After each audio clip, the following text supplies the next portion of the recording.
Olá a todos, eu sou o Everton de Oliveira, o professor Água do Instituto Água Sustentável, e esse é o nosso programa Porque o Mundo Precisa de Água.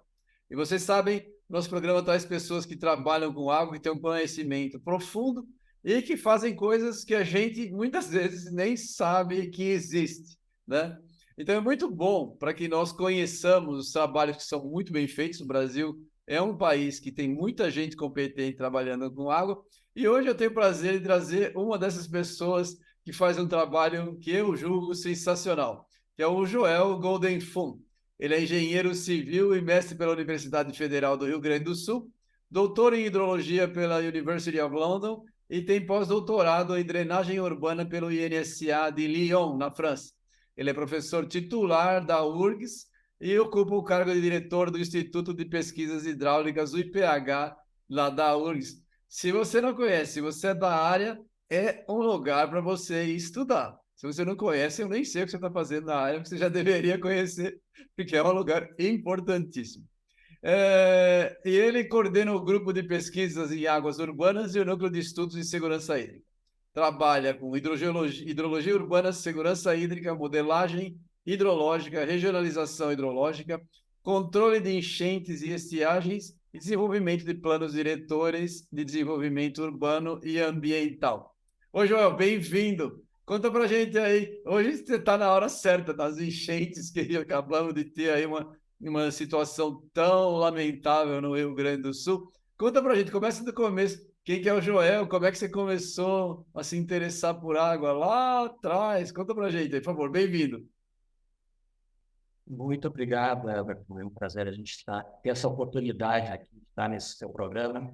Eu acompanho seguido, quase todos eu tenho assistido. São parabéns, muito bem feitos. Realmente a gente fica muito lisonjeado ter um convite para poder fazer isso aí.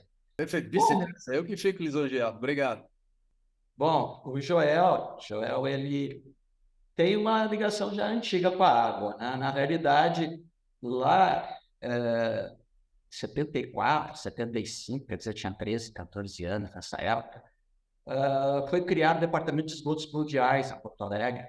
Foi uma das poucas cidades que teve um departamento especificamente de esgotos pluviais. E no início só tinham 2 engenheiros, o que criaram, um deles era meu pai, engenheiro civil.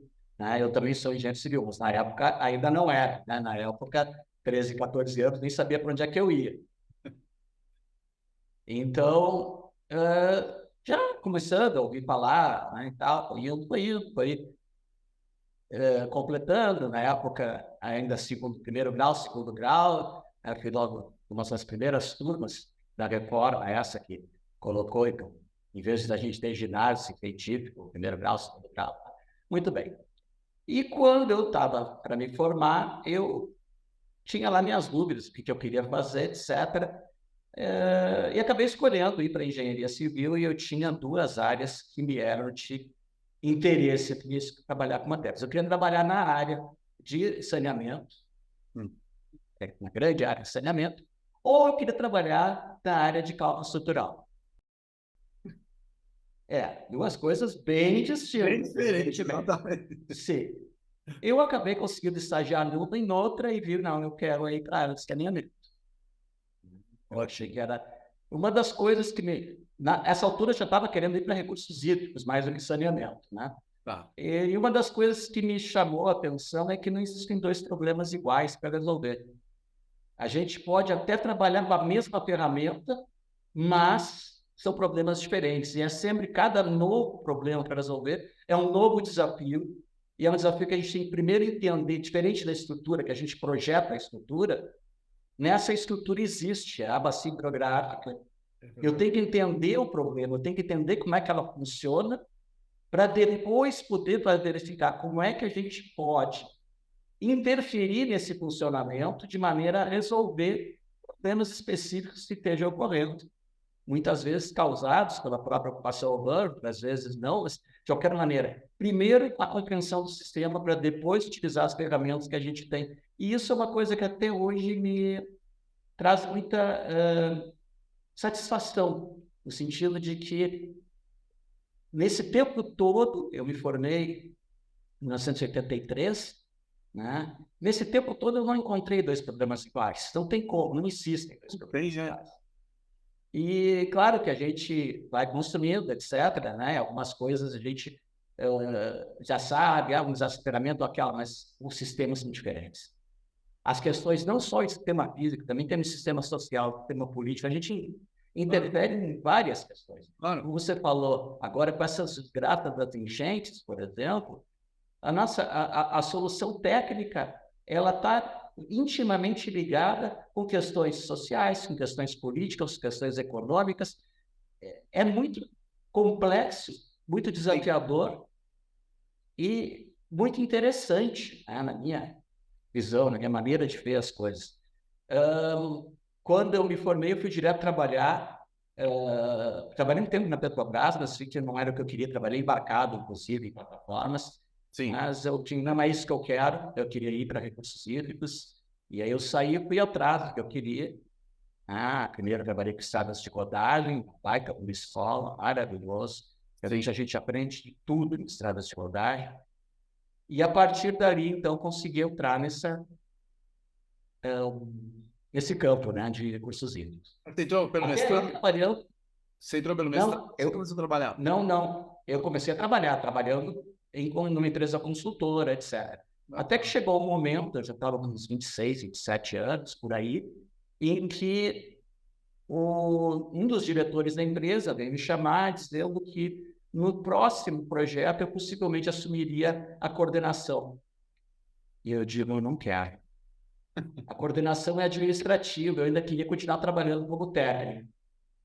E aí, conversando com o coordenador do projeto anterior, o professor André Silveira, do PH, na época, acho que ele ainda não era professor, não tenho certeza. Conversando com ele, e ele me disse, eu queria me capacitar mais para continuar trabalhando, nem que seja como consultor autônomo. E ele disse, capacitação não tem, quem sabe para fazer o mestrado. Tá bom, tu tem alguém para me indicar? Ele me indicou. Carlos Eduardo Moreira Tucci. 10 minutos de conversa com o Tucci, eu já estava convencido. É esse o cara que eu quero que seja meu orientador. Ele é brilhante. Não tem outra palavra para dizer. E aí a coisa foi indo. Daqui a pouco surgiu, eu ainda estava fazendo mestrados. Durante o mestrado, eu continuava prestando. Aí comecei a prestar consultoria como autônomo durante o mestrado. Então, meu mestrado durou um pouco mais de tempo. Eu estava nessa e surgiu um concurso para professor auxiliar na época, né? Isso nem existe mais. E o Tucci veio falar comigo, Joel, tu já te inscreveu no concurso? Eu digo, não. Eu gosto de entrar num jogo que eu não posso ganhar. Tu leu o edital? Eu disse, não, vai ler o edital. Aí eu ia. Tinha um peso bastante interessante para a experiência profissional. O que faz muito sentido, né? Em engenharia, tu ter só acadêmicos dando aula, falta alguma coisa da pessoa que meteu a mão na massa. É isso aí. E aí eu peguei e somei os pontinhos que eu teria pela minha experiência profissional e comparei com que se eu tivesse um mestrado. Dava mais ou menos a mesma coisa, cheguei à conclusão. O que eu tenho aqui bem nas provas escritas e didáticas. E fui bem, passei e virei, então entrei como professor. Não foi nada planejado para o mundo acadêmico, mas as coisas foram acontecendo. Depois veio doutorado no exterior, etc. Mas isso aí já foi, digamos, consequência. Mas até chegar para fazer parte do corpo técnico do Instituto de Pesquisas Hidráulicas da URGS, as coisas foram acontecendo assim, digamos, acontecendo, né? Eu não controlei, acontecendo.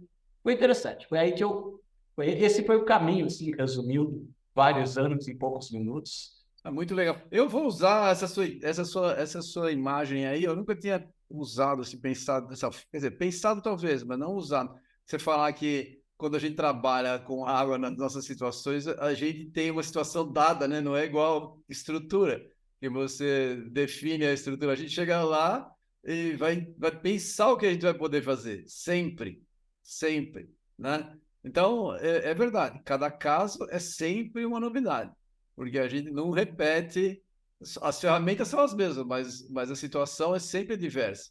É bem legal. Vou usar essa sua ideia, eu gostei muito, que é exatamente a nossa vida, né? Que é a nossa vida.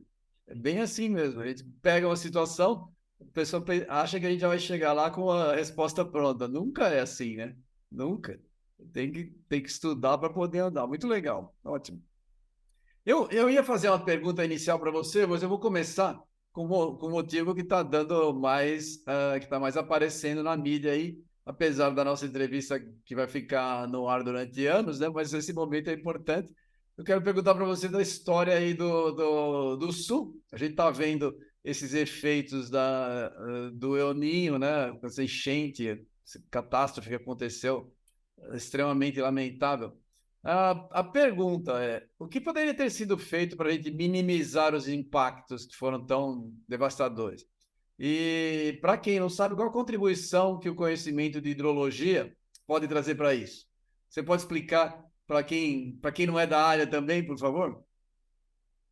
Tá bom, eu acho que eu vou fazer o seguinte, eu vou falar primeiro de uma forma mais genérica e depois específica sobre esta bacia, que tem características bem peculiares, como todas, né? Na verdade, né? Sim. De uma forma geral, existe muita coisa que a gente pode fazer em termos de prevenção, né? Ou seja, tem medidas que a gente pode executar procurando reduzir os danos, né? Não vamos ter controle da chuva. Uma precipitação como essa de 300 milímetros que deu num dia não existe. Nós tivemos em 1941, aqui no Rio Grande do Sul, 900 milímetros em 35 dias. Foi o maior evento historicamente. Agora, esse aqui está atingindo em alguns locais cotas semelhantes às que foram atingidas em 1941, que é a nossa data mais, digamos, catastrófica dentro da história dos registros que a gente tem aqui no Rio Grande do Sul. Bom, em geral, a gente pode tomar aquela questão, né? Dois grandes grupos, medidas estruturais, que são obras, e medidas não estruturais. As medidas estruturais, né, explicando para as pessoas que não são da área, são obras de engenharia onde a gente procura alterar a resposta da bacia para reduzir danos. Então, a gente pode ter, por exemplo, construção de reservatórios que vão procurar amortecer cheias, guardar uma parte do volume que iria inundar, guardar dentro de uma área já determinada. A gente pode pensar em diques, por exemplo, para proteger. Então, tem uma área que seria inundada, a gente protege essa área. Isso a gente tem aqui em Porto Alegre, por exemplo, um sistema grande, depois a gente pode falar. A gente pode pensar em melhorias de canal, ou seja, fundamentos, revestimentos, para dar mais capacidade para escoar a cheia, para que o rio não extravase e escoe a cheia. A gente pode pensar em canais de desvio, por exemplo, né? Bem-vindo a água por ali, fazer o canal que o excesso de água passe por trás e não... Tem várias medidas. A gente pode pensar, por exemplo, aí depende muito de uma questão de escala, em questões de recobrimento de solo, né? De, por exemplo, recobrimento vegetal para incentivar a infiltração e reduzir o escoamento, mas isso só vai funcionar em pequenas bacias. Tem uma série de coisas. Por outro lado, nós podemos pensar em medidas não estruturais. São aquelas medidas em que a gente não altera a resposta da bacia, mas procura reduzir os danos a partir de medidas de convivência com a cheia. Assim. Ou seja, nós vamos conviver com a cheia e procurar reduzir os danos. Vai continuar inundando, mas os danos vão ser menores. Como é que a gente pode fazer isso? Bom, a gente pode, por exemplo, a partir de identificação de áreas de perigo, identificar zonas de risco, identificar qual é o melhor uso. Por exemplo, numa zona que a gente determina, essa zona é a zona de passagem de cheia, só pode ter usos que possam conviver com uma cheia passando. Que uso pode conviver com isso? Bom, quando não está passando, por que, por exemplo, um estacionamento? Estacionamento, enquanto não está havendo inundação, pode ser usado. Na hora que tem, é só tirar os carros.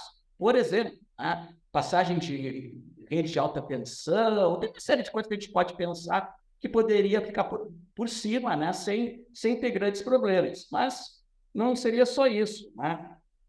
Aí nós temos uma segunda zona, onde a água sai, mas ela não tem grande velocidade, ela pode ter, e normalmente não tem também grande profundidade. Ela sai e fica meio parada ali. Bom, aqui a gente pode regulamentar o uso.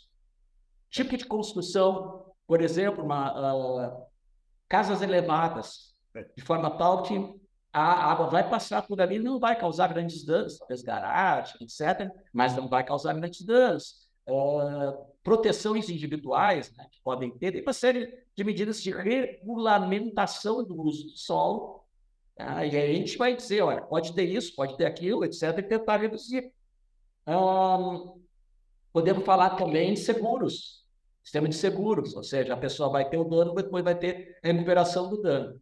E podemos falar em sistemas que esses são hoje, que a gente tem discutido muito, são sistemas de monitoramento, previsão e alerta. Isso. Ou seja, vamos monitorar ao longo do rio o que está acontecendo. A partir desse monitoramento, vamos fazer previsões de quando e a que cota vai chegar a cheia e emitir alertas para que as pessoas que seriam afetadas possam sair.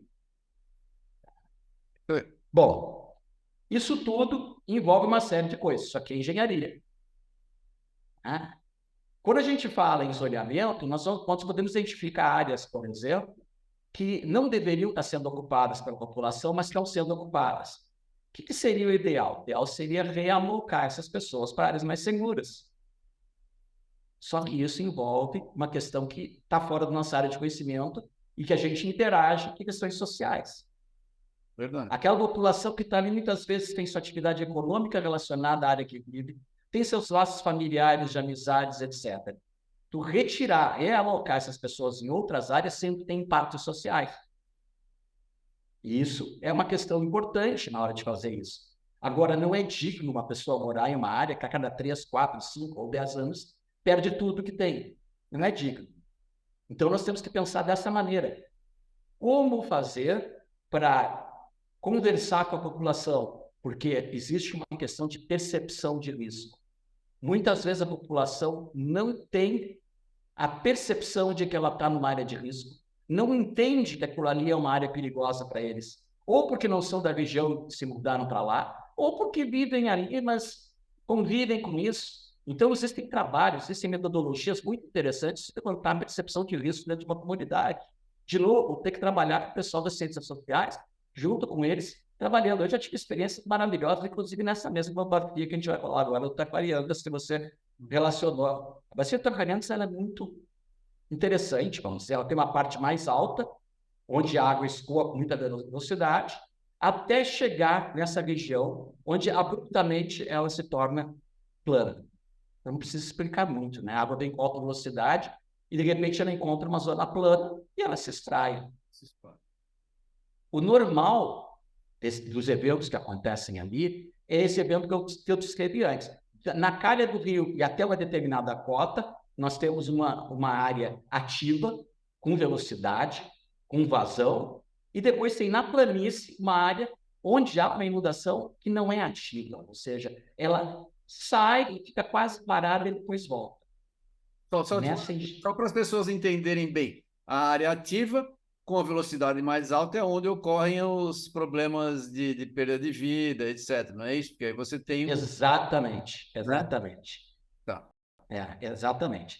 E já uma área apassível onde não tem o risco de perdas de vidas, mas pode ter danos, pode ter perdas materiais, etc. Tá? Mas é diferente. Nessa enchente agora, aconteceu que as áreas de planície, que normalmente são passivas, atuarem como ativas, atuaram com grande velocidade e grandes vazões. E aí atingiram situações que há muito tempo não se via.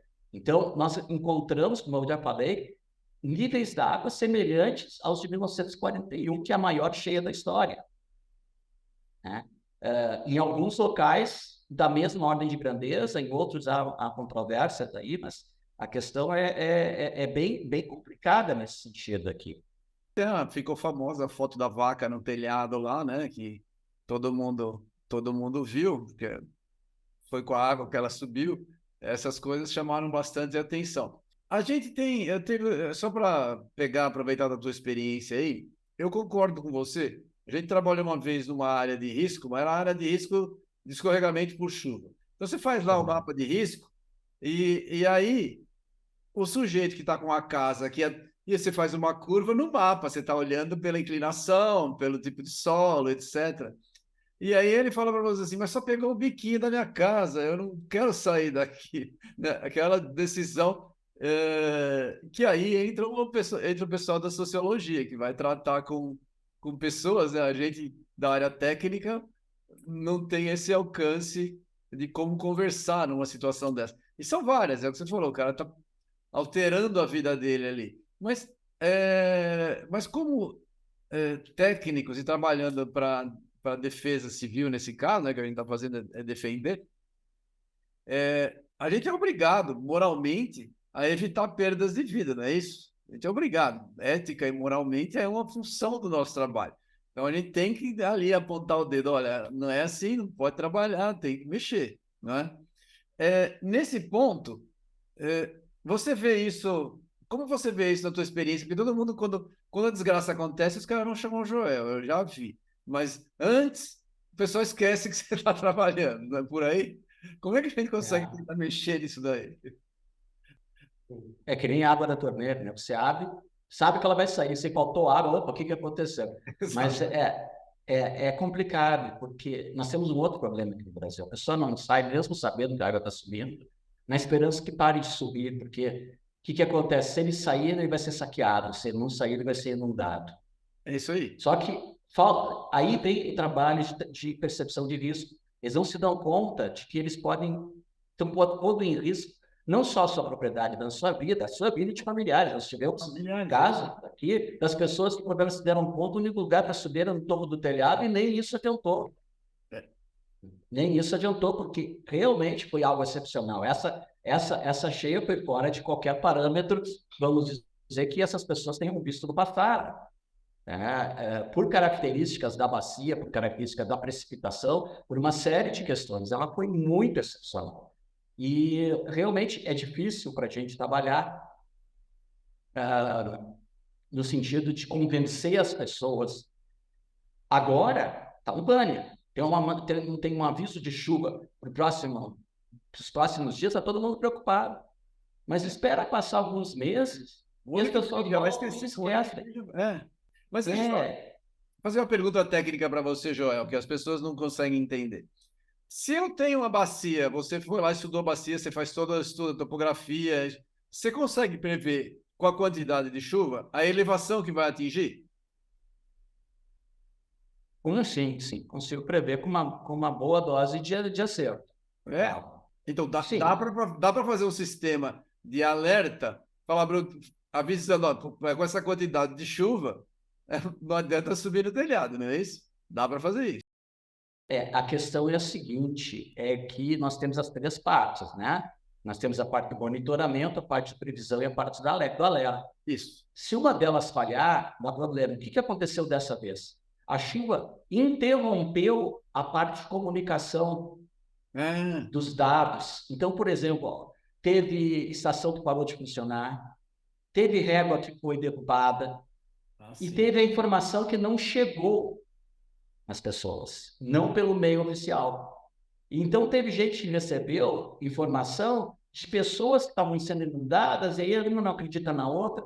Faltou, dentro desse sistema, faltou robustez no sistema para que ele pudesse responder mesmo em situação. Faltou energia, por exemplo, e ele não tinha como transmitir os dados. Isso não pode, Pode? entendeu? Não pode. Então, nós estamos trabalhando, então, agora com a Defesa Civil e com o Corpo de Bombeiros, no sentido de que nós temos que construir um sistema que seja robusto no sentido de poder transmitir. Então, a notícia pelos meios oficiais, ela não chegou dizendo que o nível d'água, por exemplo, em Mussum já estava lá em cima, porque eles não sabiam onde é que estava o nível d'água em Mussum, que interrompeu a comunicação e derrubou as regras, e derrubou os níveis. Os níveis são os aparelhos que registram automaticamente o nível d'água. Eles pararam de funcionar ou pararam de transmitir os dados. Então, isso foi um problema grave. A informação não chegou, as pessoas foram dormir com o nível d'água lá embaixo e acordaram com água dentro da casa, em níveis altos. Tem pessoas que chegaram recentemente na região, muitos imigrantes de outros países, e aí eles olham aquilo ali, eles não acreditam que aquele rio lá embaixo, durante a noite, vai subir até lá em cima, mas ele sobe. Então, faltou informação, faltou uma série de coisas. Nós acabamos de fazer uma nota oficial do IPH, que eu encaminhei para a publicação agora, antes de entrar na entrevista, se talvez quando a gente sair da entrevista, talvez já esteja publicada, mas depois eu passo o link para você, Vai divulgar. Passa que a gente vai por divulgar. favor. Essa nota, na verdade, está um pouco longa, mas é fundamental para a gente explicar o que aconteceu. A gente fala um relato do que aconteceu, tá? E o que falhou. E, no final, a gente faz uma sugestão de medidas a serem tomadas, sabendo que a Defesa Civil já tem uma série de programas institucionais, inclusive tem propostas já de estudos que já estão em andamento e que têm que ser continuados. Então, nós estamos fazendo justamente dentro das proposições, não apenas dizendo o que tem que ser, mas também sabendo o que está se fazendo e o que precisa ser reforçado. Nós temos problemas, por exemplo, o pessoal que trabalha na, na, na, nessa parte toda, muitas vezes o pessoal vai ser formado, capacidade técnica ótima, mas precisa de experiência também. Então, a gente, por exemplo, a gente propõe, entre outras coisas, reforçar a equipe com profissionais com experiência e formação já reconhecida e, ao mesmo tempo, capacitação permanente para o pessoal que está lá. Isso é o objetivo deles também. Eles também querem isso. Evidente, todos queremos isso. Mas, então, a gente reforça. A nossa ideia é trabalhar lado a lado com o pessoal da Defesa Civil, com o pessoal do governo do Estado, certo? No sentido, o que a gente pode fazer, não para evitar que isso é impossível, mas para reduzir as perdas. É por aí que a gente está tentando trabalhar nesse sentido. Eu comentei rapidamente com você, eu agora assumi também a direção do Centro de Estudos de Proteção dos Desastres, aqui da URGS, o CEPED. O CEPED é o Centro Universitário de Estudos e Pesquisa sobre Desastres, em que a gente tem o conselho é formado pelas unidades que têm participação e também tem duas cadeiras. Uma cadeira para a Defesa Civil e uma cadeira para o Corpo de Bombeiros, que fazem parte do conselho, para que a gente possa trabalhar em conjunto com eles. Sim. O que eles já têm de bom, a gente reforça e a gente trabalha em conjunto. Então, isso aqui vai ser bem interessante. Ele teve um pouco desativado e agora a gente está querendo reativar. Isso são coisas que a gente pode fazer. Infelizmente, com esse evento, mas... tem que aprender com ele. Tem que aprender. Exatamente. Tem que aprender o que deu errado e de que forma a gente pode reduzir as chances de que dê errado de novo. Exato. Evitar é uma palavra muito difícil em hidrologia, né?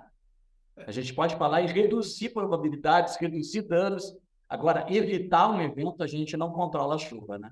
Mas é para isso que a gente estuda. A gente estuda para a gente poder melhorar uma situação que foi ruim, né? Então, Sim. tem capacidade técnica para isso. É muito legal. Claro.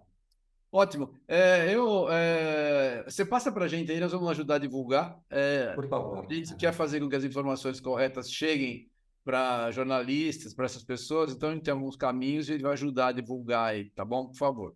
Vou fazer outra pergunta, porque eu passar falando disso daí, não é só esse que o momento está propiciando. Mas vamos lá. O Brasil possui 12% da água doce do planeta, mas parece que só nós da área nos damos conta do imenso valor disso aqui. Como é que a gente consegue conscientizar políticos e não técnicos do valor da água? A gente sempre sabe disso, a gente conversa entre a gente, mas parece que a nossa conversa não sai do nosso círculo de especialistas. E outra, você teria alguma comparação com alguma da sua experiência internacional? Pois nós temos uma série de coisas que a gente poderia pensar em fazer, né, para conscientizar a população. A população não se dá conta realmente, muitas vezes os políticos não se dão conta da importância que tem a água. Nós estamos vivendo num país que uma das grandes fontes, vamos dizer, de renda é agrícola, né? Aqui no Rio Grande do Sul, então, o agronegócio né? E o que acontece? Ano passado, nós tivemos uma seca enorme. Esse ano, estamos tendo as inundações. Nesses momentos, as pessoas percebem o que a gente pode fazer. Bom, o que a gente tem que trazer? Tem que conseguir conscientizar as pessoas de que não dá para pensar só no próximo ano. A gente tem que fazer um planejamento a médio e longo prazo. E a gente tem aí, atuando junto com isso, os anos extremos, vamos dizer, que podem ser provocados por El Niño e Laninha, que são eventos excepcionais, mas também temos as mudanças climáticas que a gente sabe que vão acontecendo, que estão exacerbando Muito. os eventos críticos. É difícil dizer o quanto do criticismo desse último evento se deve a El Niño, que no sul do Brasil gera cheias nessa época do ano, e o quanto se deve à mudança climática. Mas certamente existe colaboração dos dois lados, né? Vamos dizer, em termos disso. Então, a gente pode pensar, por exemplo, em trabalhar junto com produtores, por exemplo. O que acontece? Outro dia eu estava fazendo com um aluno um estudo, a gente chegou à conclusão de que se a gente fizer um planejamento de 5 anos, tentando fazer um manejo adequado de água e solo, a gente consegue. No primeiro ano, ele vai ter que construir açudes, ele vai ter que investir e tal. Ele vai, vamos dizer o seguinte, vai ter menos ganhos, porque ele vai ter que investir. Segundo ano também. Lá para o terceiro ano começa a emparelhar. Ao final de 5 anos, ele já está ganhando por várias fontes. Em primeiro lugar, ele conseguiu reduzir a sua vulnerabilidade a eventos extremos. Ele consegue reduzir tanto nas secas quanto nas cheias. Ele consegue também reduzir custos com insumos agrícolas, tanto com fertilizantes como com defensivos agrícolas. Por quê? Porque ele tem um melhor manejo, ele tem maior fertilidade, ele tem maior manutenção do carbono no solo, reduz as emissões. Tem uma série de questões importantes. Então, ele vai ter menos custos. E ainda tem uma questão, que aqui no Brasil nós não temos ainda, mas podemos ter. Se surge em selo verde, ele pode agregar valor dizendo que o seu produto é ambientalmente correto. A gente calculou que precisa de prazo de uns 5 anos. Com 4 anos ele já está ganhando. 5º ano, com certeza, no agregado, né? Uma soma total. Então, o que a gente tem que trabalhar? A gente tem que conscientizar a população de que o recurso, a água é um recurso finito. E que se a gente continuar a degradar esse recurso, nós vamos ter problemas. Nós já temos problemas localizados, tanto no tempo quanto no espaço. Regiões em que a gente não tem o recurso, ou tem excesso, ou tem escassez. Regiões onde temos problemas de qualidade da água, já. Momentos em que a gente tem qualidade, momentos que a gente tem escassez. Então, a questão é o seguinte, nós não podemos mais pensar em trabalhar sempre apagando incêndio. Nós temos que trabalhar no médio e longo prazo. Agora, como conscientizar a população, como conscientizar os produtores disso? Nós temos que ter acesso a alguma maneira de transmitir isso para eles. É muito difícil, tu fala com um produtor, cara, diz, mas eu não posso perder dinheiro no ano que vem, eu estou preocupado na próxima safra. E aí, como é que fica? É difícil. Mas se o retorno dá em 3 anos e pouco, ele é muito rápido para investidor entrar. Ele não precisa nem do dinheiro dele. Nem o dinheiro dele. Porque você consegue ter investimento, é muito rápido o retorno. Sim, com certeza. Com certeza. Infelizmente, o setor agrícola ele é meio resistente a inovações, né? Ele inova em equipamentos, etc. Mas as práticas elas demoram para se implementar. Mas é uma questão de insistir, a gente vai ter que continuar batendo, vai ter que continuar conversando, fazendo estudos. O problema todo é sair da academia e chegar na população. E aí nós temos que melhorar nossa linguagem, no sentido de que a gente não pode falar hidrologias, nós temos que falar uma linguagem que as pessoas compreendem. Isso sem dúvida alguma, sem dúvida alguma. A gente tem que sair do nosso jargão, de qualquer maneira. No caso aí desse investimento, talvez com o investimento do BNDES para fazer um caso de demonstração, né, de um piloto, né? Exato. Sim. Esse meu aluno pretende fazer exatamente isso. Ele pretende fazer, e ele já escolheu uma propriedade que aparentemente o proprietário estaria, digamos, propenso, desde que os resultados do trabalho dele demonstrem isso de uma forma clara para ele. Então, pode ser o projeto piloto, pode sair daí. Seria muito interessante. Porque aí vira um projeto vendável, bem mais tranquilo. No começo ninguém acredita, né? Vira um Sem contar, case. sem contar que pesquisador não é bom vendedor, em geral, né? Ele tem que ter um caso para provar, porque não é, né? É, vira um case, como eles dizem. Vamos lá, olha aqui, ó. Esse aqui fez, quem sabe o vizinho não quer fazer também. São coisas para fazer, mas tem outras questões importantes, né, que a gente tem que também conscientizar. A questão da qualidade da água é crítica. É verdade. É crítica. E a gente... É muito difícil a gente conseguir reverter, porque a questão é a seguinte, quem está produzindo, infelizmente, nós vamos ter que, de alguma maneira, taxar. É claro. É A claro. parte mais sensível do corpo humano. Né? O bolso. Exatamente. Exatamente. Então, se a pessoa perceber, bom, eu estou sendo taxado pela degradação que eu estou provocando no corpo d'água. Estou sendo taxado pela poluição que eu estou provocando.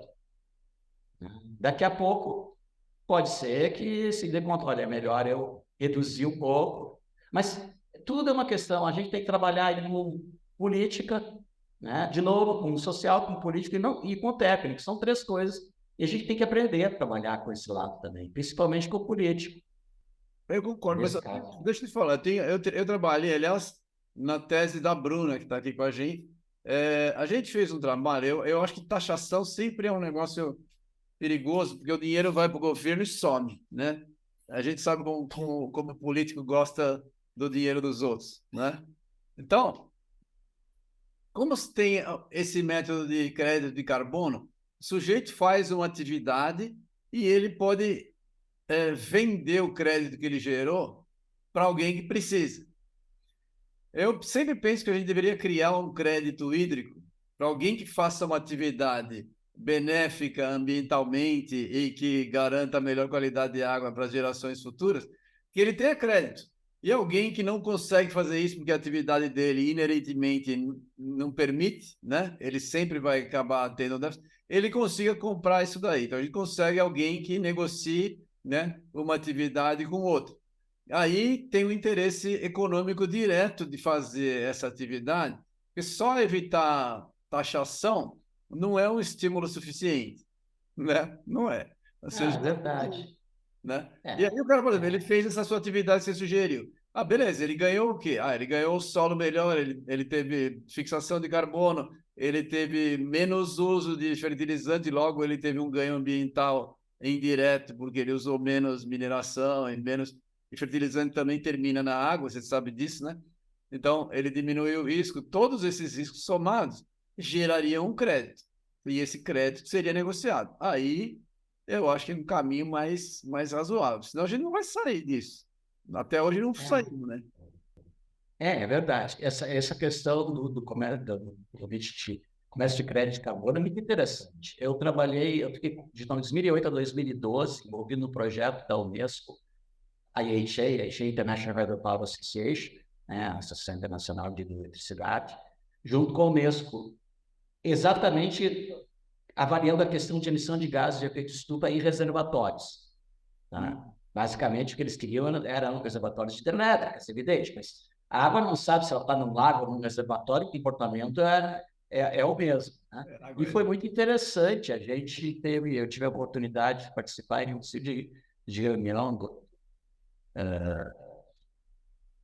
com técnicos do mundo inteiro, etc. Atividades de campo e atividades de desenvolvimento, propriamente dito, científico, teórico. É realmente um ambiente que está se criando e que está se fazendo. Eu acho que é uma ideia interessante.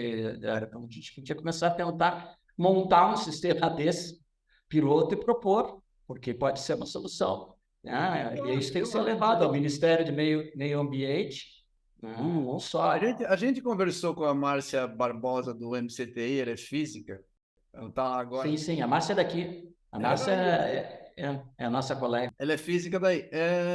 Ela gosta muito da ideia de crédito hídrico. É talvez um caminho para a gente, viu, Joel? Um caminho para a gente conversar com ela. Ela gosta da ideia, ela é do meio acadêmico, ela é alguém que entende a linguagem, ela trabalha com água, né? Eu ia dizer isso. É, Ela é uma talvez apaixonada pela água. sim, ela é uma pessoa muito boa. Então, tem algum caminho para a gente pensar nesse assunto aí. Que aí talvez a gente sairia. Se a gente ficar esperando de boa vontade do governo, não vai andar. Não andou até hoje, né? A gente tem que começar a propor uma ideia nova que as empresas passem a ganhar com isso. Aí eles vão fazer negócio. Eles vão fazer, né? Eu acho que se tem, eu sempre falo, eu tenho, você trabalha com armazenamento de carbono, de CO2, custa uma fortuna o pessoal está armazenando CO2, já está andando nessa direção. Com água a gente não consegue fazer coisa parecida, pelo amor de Deus, a nossa técnica, a gente conhece muita coisa de água para fazer o serviço, não é? A gente tem técnica para isso, tem capacidade, tem massa crítica, vai ter que aumentar o número de técnicos para aplicação, mas em termos de conhecimento a gente tem, dá para fazer, né? Com certeza. Muito Não, e nós temos esse ambiente que eu chamo de interpluri-multi transdisciplinar, que a gente trabalha, que a água acaba permeando várias áreas da ciência, né? E a gente consegue, né, conversar com todas essas áreas. Eu acho que é uma ideia interessante. Bem, vamos pensar, a gente fez. trabalhar. Eu vou te mandar um negócio. A gente fez um trabalho desse aí. A tese da Bruna foi nesse sentido aí, da gente tentar fazer uma precificação, para a gente começar a pensar como fazer o crédito. Tem muito trabalho técnico que a gente precisa fazer primeiro, para depois sair. A gente tem que ter um monte de definição. Mas é isso que a gente faz na vida, não é? Resolver problema, não é? Então, é mais um para a gente pensar. Vou fazer uma pergunta, aproveitar que a gente está falando aí. Eu disse no comecinho, eu vou repetir. Todo mundo que trabalha com água no Brasil teve algum contato direto ou indireto com o IPH aí da URGS, né? Eu sempre lembro, eu tenho uma experiência pessoal interessante. A primeira vez que eu fui aí no IPH, pré-internet, né? Aquelas coisas. E eu, sabe, conheci o Caicedo pessoalmente, o Mário Frege, né? A turma, daí eu falei, nossa, que foi uma satisfação pessoal enorme, um monte de gente que eu tinha lido, um monte de coisa, né? E aí você vê o grupo ali, foi uma experiência muito interessante, né? E claro, ao longo da história, eu tenho vários amigos que passaram por aí. Não, conta pra gente aí, conta um pouco da história do IPH. O IPH fez aniversário agora. Você que conviveu e viu o centro durante muito tempo, né? Conta como é que você vê o passado e o futuro comparado com esse passado de glórias do IPH. Pode ser rapidamente. Pegava para os 70, desses 70, 35 eu estou aqui. Então, já tem alguma história, né? Já é alguma coisa.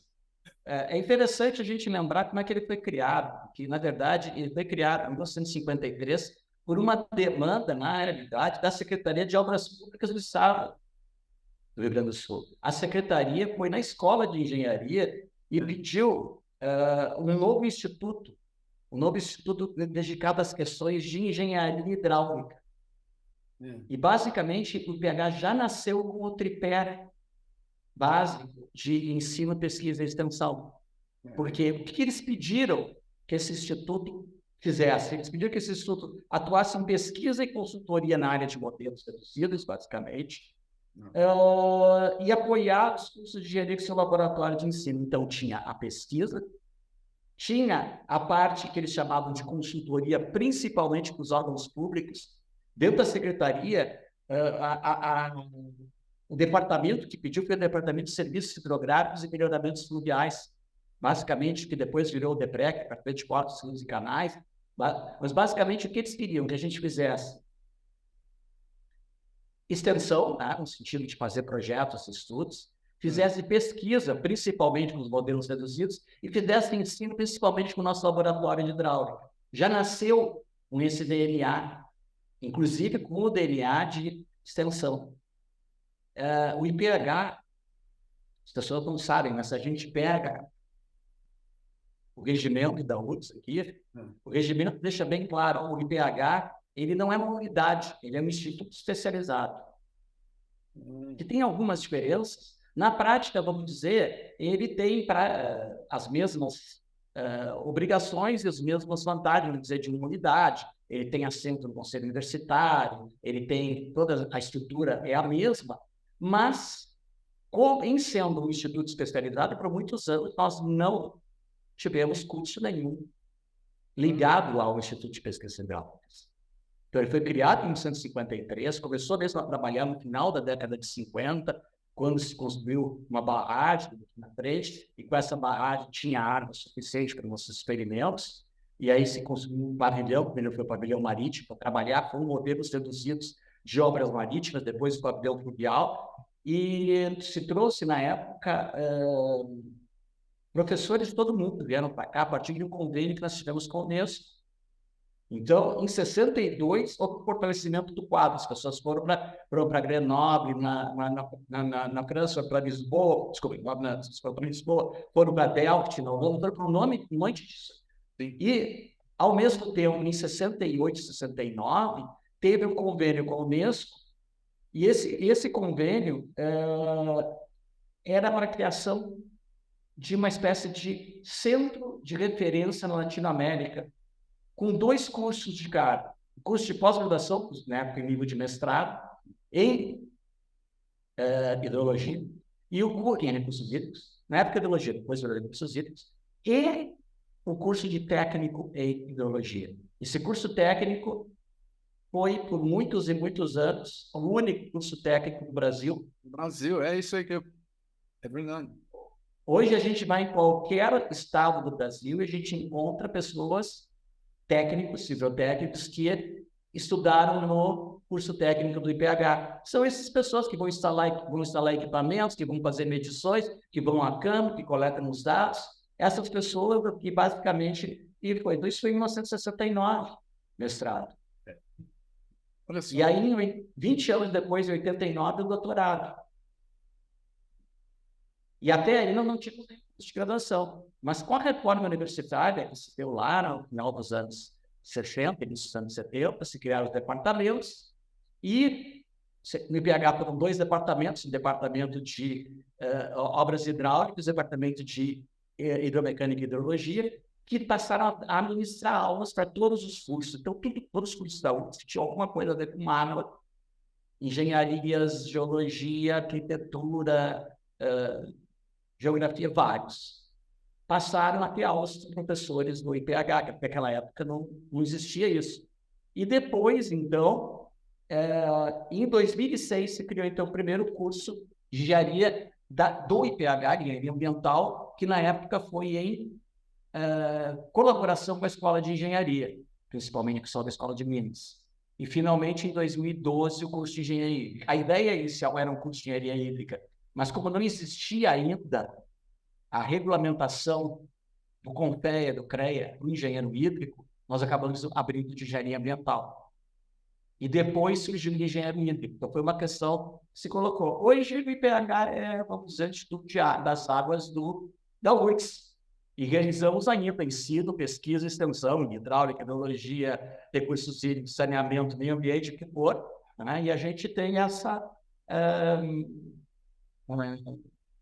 esse DNA implantado, né? A gente dá aula, além desses 2 cursos, para mais 12 cursos da UFSC. Em semestres normais, tem cerca de 2.000 matrículas por semestre. Não são 2.000 alunos, são 2.000 matrículas, né? Um aluno pode se matricular em 2, 3 disciplinas, mas de qualquer maneira é o que a gente tem. E o nosso pós-graduação, ele está em nível de excelência já há muitos anos, né? Está com nota 6, há muitos e muitos anos. Então, é um curso de referência também. Então, esses 70 anos hoje, a gente festeja e a gente, ao mesmo tempo, tem essa responsabilidade de tocar para frente, de continuar, né, levando. Então, o que a gente vê? A gente vê uma nova geração que entrou aqui de professores. E uma coisa que a gente via reclamações dos os professores que entram, eles precisam ter produção acadêmica, então eles não querem pegar atividades administrativas. Gente, o pessoal que está entrando aqui, eles se oferecem para participar em comissões de graduação, em comissões de pesquisa, em cargos administrativos, etc. E são super bem sucedidos nisso. Os alunos, assim, adoram esses novos professores, que eles vêm com uma boa carga E outra coisa boa é que alguns são, né, do próprio IPH, mas cada vez mais nós temos mix de pessoas vindo de outros lugares, né, que é uma oxigenação importante. Então, eu posso dizer o seguinte, esses novos professores estão trazendo temas muito interessantes, estão sendo premiados. Nós temos aqui professores que vieram dessas novas gerações, filhos, né? Filhos de nossos colegas. O meu filho está em engenharia, mas em outra área, mas, de qualquer maneira, são engenheiros que estão chegando já na outra geração e que eu estou tranquilo em passar o bastão para eles. Bom, eu tenho certeza que quantas pessoas estão agora no IPH? Qual o tamanho do IPH, para quem não conhece? Professores, nós temos 36, são 2 departamentos, um com 17 e outro com 19 professores, então são departamentos pequenos, tá? E nós temos mais de 30, em torno de 30 e poucos também servidores. No total são 70 pessoas, só que nós temos uma área de 17 hectares e 9 prédios, entre laboratórios, pavilhões, e prédio de ensino, e prédio de extensão, e prédio de pesquisa. Nós temos uma área grande. Ela já foi 27 hectares, mas já foi reduzida agora para só 17. Nós fazemos parte do trio dos latifundiários, aqui, que a gente chama, que é o pessoal da agronomia, da veterinária e do IPH, que é aqui, tudo aqui do campus. E nós temos nossas áreas que a gente mede em hectares e vários prédios. E é interessante a gente ver o entusiasmo até desses novos professores e os bons resultados que a gente tem tido com eles, com os prêmios, né? Alunos e professores premiados em vários níveis, mostrando que o IPH, sim, vai continuar e a gente vai ter. Você viu aquele vídeo que foi feito? Muito bom aquele vídeo, eu gostei, parabéns o vídeo, eu gostei bastante. A gente vai deixar o link aqui para quem quiser ver por favor. Aniversário, muito legal o vídeo, recomendo ver para conhecer melhor o IPH. Se você está assistindo aí, você está querendo, está considerando um lugar bom para estudar, tá aí, ó. Considere o IPH, que é uma referência nacional, internacional. Você vai estar muito bem acompanhado e com uma estrutura excelente, né, para desenvolver seus trabalhos. Vale muito a pena. Eu sou um filho indireto do IPH, né? Como todo mundo aqui aprendeu alguma coisa com alguém daí, né? Ainda bem, né? Ainda bem, o que é um negócio. Muito legal. Só para as pessoas, para a gente ver, porque a gente precisa fazer como eu falei com você antes da entrevista, a gente precisa unir a nossa turma, a gente tem muita gente boa de água e a gente não tem poder suficiente para o que a água representa para o mundo, né? A gente só é chamado em caso de desgraça, né? O que a gente comentou antes aí quando falta água, né? Ou quando tem enchente e catástrofe. Deixa eu falar um negócio. A gente trabalha aqui no Instituto com divulgação científica, né? E conscientização. E a gente está trabalhando com o tema lá, a gente mencionou antes com você, para que a água vire o novo carbono. Esse é o nosso tema. A gente sabe como é que é. Se tiver um pouco mais de CO2 na atmosfera, a gente ainda vai viver. Mas sem água, não tem a menor chance. Ou com água demais, também a coisa é complicada, né? Como é que a gente pode unir esforços para a gente tentar fazer com que esse nosso trabalho vire uma causa? A gente não tem uma causa de verdade, né? A gente só aparece quando tem problema. Mas a gente não, igual hoje, você fala mudança climática, já tem uma ideia de controlar a emissão de carbono. A gente não tem nada assim com água. A gente precisa pensar, vamos lá, qualquer ideia é bem-vinda. Eu costumo dizer, bem dentro dessa linha, que o hidrólogo acaba virando um catastrofista por natureza, só chama um hidrólogo quando tem falta ou excesso, ou quando, mesmo tendo disponibilidade, a qualidade não é suficiente, porque ainda tem essa questão. Não adianta ter água se a qualidade dela não for adequada para os usos que a gente precisa. Então, não adianta nada, né? Então, essa questão é complexa mesmo. E eu vejo, é uma coisa meio complicada, porque a gente vai para os lugares onde tem esses catástrofes, é muito triste acompanhar isso. Por outro lado, infelizmente, a gente tem que aproveitar, entre aspas, essa oportunidade que a mídia nos dá de conseguir explicar a necessidade de trabalhar, a necessidade de manter, a importância do recurso água. Como você disse, a gente não vive sem água, né? E cada vez a coisa é pior, né? Cada vez a gente vê menos recursos dentro da qualidade necessária. Eu acho que a nossa... Você falou a palavra certa, é união. Nós temos, de alguma maneira, nos unirmos no sentido de procurar... eu gostei de procurar atuar numa única direção. Eu gostei dessa ideia, você falou do novo carbono, né? Sem a água, novo carbono. Já se falou muito tempo em pegada hídrica, etc. As pessoas estudam isso, inclusive, na escola, mas, infelizmente, não passa adiante. E a nossa linguagem acaba sendo técnica demais para transmitir. Eu acho que nós temos aqui nos aliar com outros setores que saibam conversar. Então, uma das coisas que eu vejo é a necessidade de a gente trabalhar junto com o pessoal, não só da área da comunicação, mas também com o pessoal das áreas humanas em geral. Ah, sim. Eu acho que por aí, trabalhando, tendo contato com as pessoas e começando a explicar, é muito interessante. Você falou que eu trabalhei bastante com planos diretores de desenvolvimento urbano e ambiental. E ele tem etapas. Na primeira etapa, a gente faz o diagnóstico e a gente vai apresentar numa reunião pública, tem todas aquelas. E é muito interessante, porque eles querem que a gente faça canal, né? Quer que tire a água dali o mais rápido possível. A gente tem que explicar para eles que nem sempre é a melhor solução. Às vezes pode ser, às vezes não. E é muito interessante, porque a população é desinformada, mas ela não é burra. Não é. Ela é ignorante no sentido de ignorar, mas não de ter a capacidade de aprender. Então é muito legal quando a gente usa esses momentos para tentar fazer com que eles entendam por que a gente quer construir uma bacia de detenção ou de contenção, ao invés de fazer no canal. E é muito legal que lá pelos tantos alguém se levanta, professor, ou doutor, ou senhor, sei lá. Eu conheço uma praça aqui que ela sempre alaga ou inunda, se você não importa, quando chove. Será que aí seria um bom reservatório? Bom, pouco importa para mim se eu já identifiquei aquela área como sendo possível reservatório ou não. Minha resposta é, puxa, que bom, você pode nos mostrar onde é que é isso? Eu quero ir lá, eu quero ver, eu quero examinar. E aí chega na segunda etapa, quando nós já estamos com uma proposta, e o cara volta lá de novo e ele quer ver se a gente fez.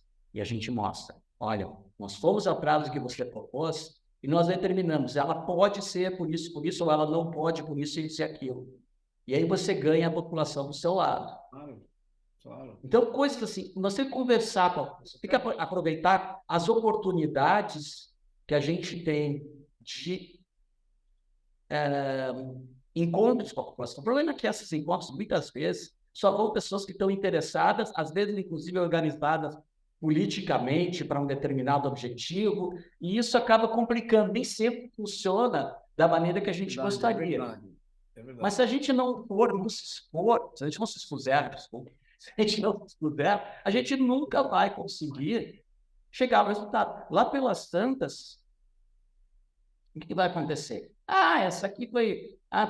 tem um município aqui que não quer que se construa prédios de grande altura, etc. E vai toda uma população lá que está interessada em que se construa ou que não está. E aí a disputa é imobiliária. Sim, é imobiliária. Mas a gente pode aproveitar esse momento e tentar conversar.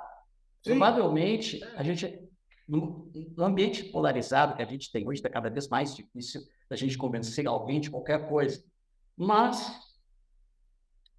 eu vejo uma oportunidade nas audiências públicas a gente ir lá e botar a cara a tapa e colocar. A gente pensa isso, a gente ainda... E aí nós vamos ter várias questões, tem questões ambientais. Ninguém fala em meio ambiente sem falar em água. Nós temos que estar presentes nesses fóruns. Os comitês de bacia, infelizmente, muita gente faz parte do comitê de bacia sem entender exatamente qual é a sua função ali dentro.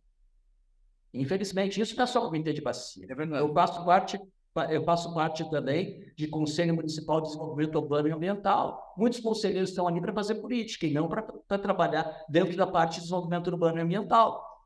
Sim. Tudo bem, mas algumas estão.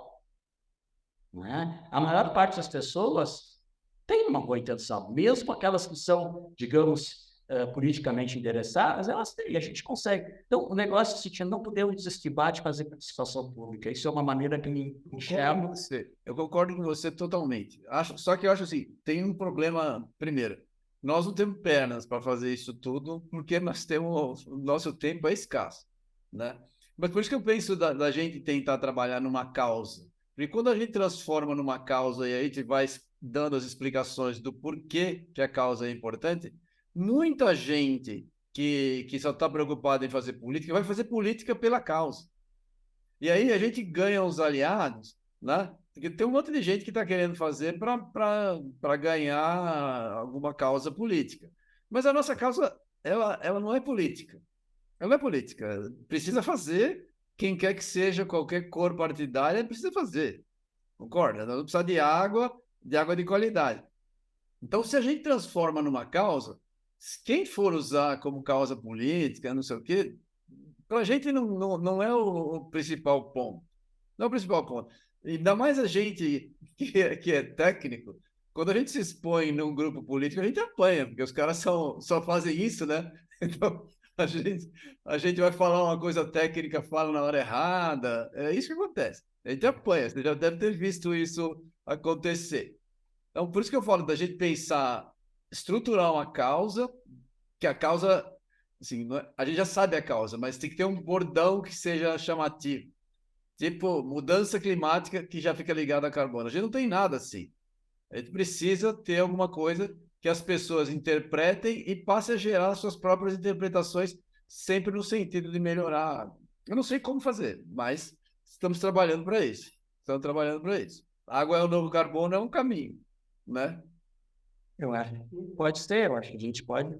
Eu sou parceiro, viu, Everton? A gente tentar trabalhar de alguma maneira nesse sentido de tentar sensibilizar as pessoas por o problema que está acontecendo. E talvez seja uma ideia interessante. Mas eu concordo, a gente vai ter que conseguir chegar no meio comum. A água é um novo carbono interessante, porque a gente vai pegar desde água subterrânea, Tudo. Águas superficiais, problemas, desastres, né, de origem hídrica, etc. E aí, pode ser uma maneira você está propondo que eu acho que é bem interessante, precisamos de apoio de qualquer forma dos outros profissionais que sabem como fazer isso, mas eu concordo com você. Eu, Vinícius, quando comecei a participar desses conselhos, eu penei bastante. Eu aprendi a ficar quieto. Exatamente. E falar quando necessário, quando possível. Porque é complicado, a gente acaba dizendo coisas e acaba sendo levado para uma coisa ou outra, mas exatamente. A gente acaba, depois de um tempo, mais ou menos aprendendo de quando tem que se manifestar. Exato, não adianta. E é interessante porque existe uma... Como é que eu posso dizer? Uma espécie de respeito pela figura, por incrível que pareça, dentro desses conselhos, existe pelo menos a pessoa para de te ouvir. Ela pode até não gostar do que você está dizendo.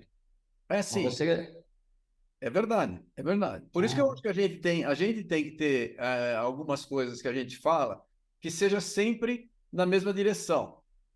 Mesmo que a gente esteja falando de qualquer assunto, que a gente consiga falar daquela causa importante, para a gente poder criar essa ideia. Porque é o que você falou, a gente tem uma respeitabilidade.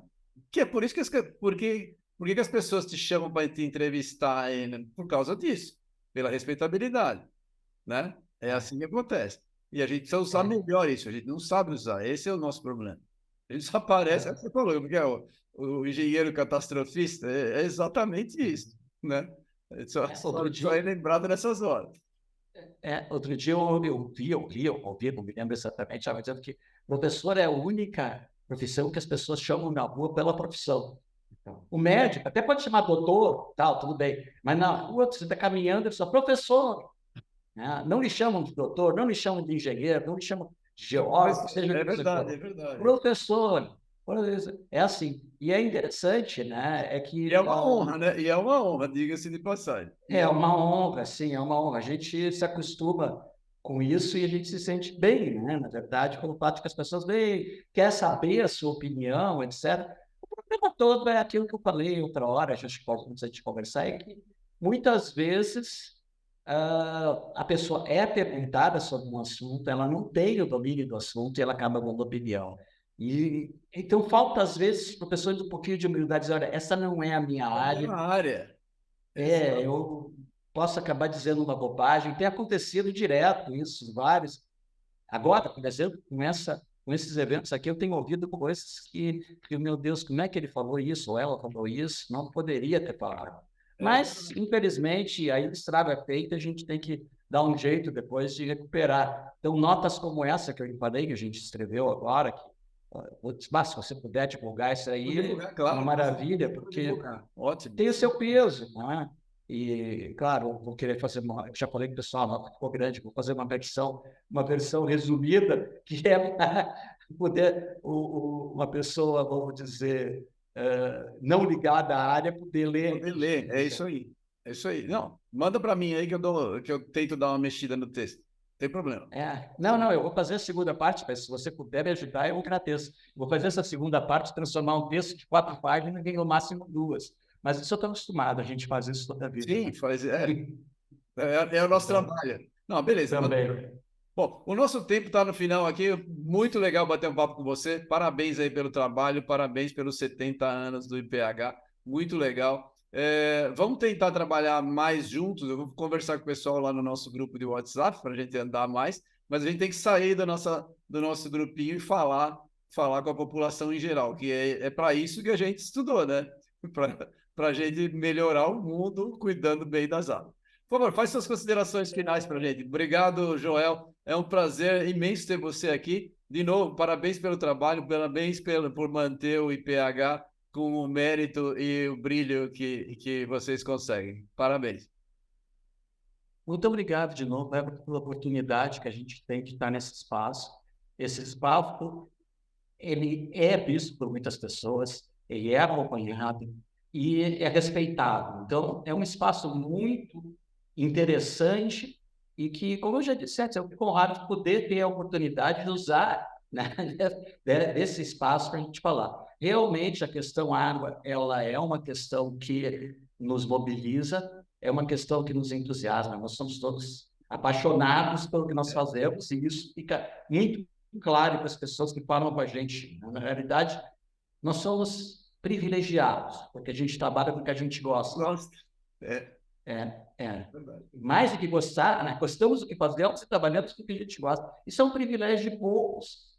Eu não sou aquele que acordo de manhã e assim, puxa vida, eu tenho que trabalhar. Não, eu acordo de manhã e tenho prazer aqui para trabalhar. Isso aí.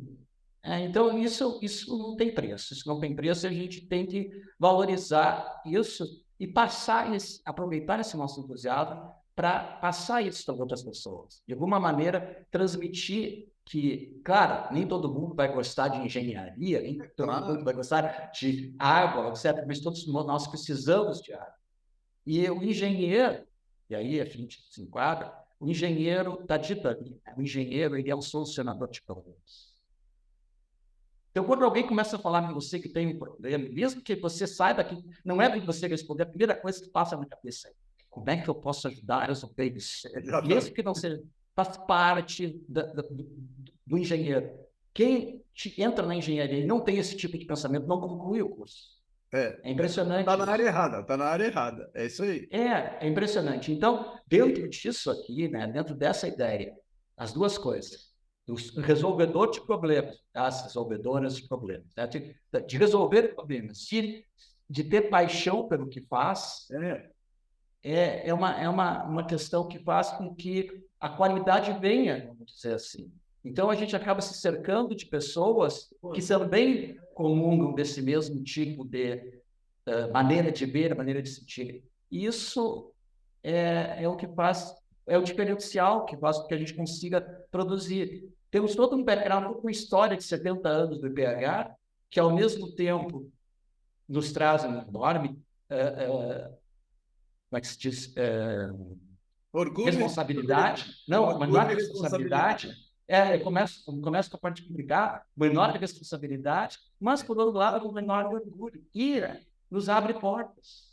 Você dizer que é de um instituto renomado, de uma universidade renomada, e não só o IPH, de qualquer uma das grandes universidades, abrimos grandes institutos, abre portas, as pessoas veem, você quer falar com político, você quer tratar, isso também, né? Olha, quem é que tá? Assim, opa, É é claro. mais fácil, é mais fácil.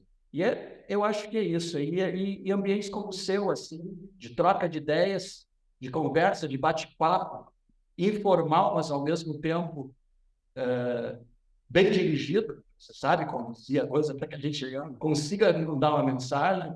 Eu só tenho a agradecer a oportunidade e te dar os parabéns. Obrigado. Eu que agradeço, parabéns. Gente, vocês deem uma olhada aí, conheçam, vocês que hoje tem internet, vocês podem dar uma pesquisada na carreira do Joel, se você não conhecia, conheça. Se você está em dúvida em estudar água, nós dois aqui recomendamos facilmente, nós dois somos apaixonados, como ele acabou de falar. É uma área que só vai tender a crescer, porque a quantidade de água que vai ser necessária para a população só vai aumentar, a gente vai ter que ter mais água e de melhor qualidade. Então tem trabalho para todos aí, para a gente cuidar do planeta com gente boa como o Joel. Obrigado, Joel, foi um prazer ter você aqui. Obrigado novamente. Obrigado.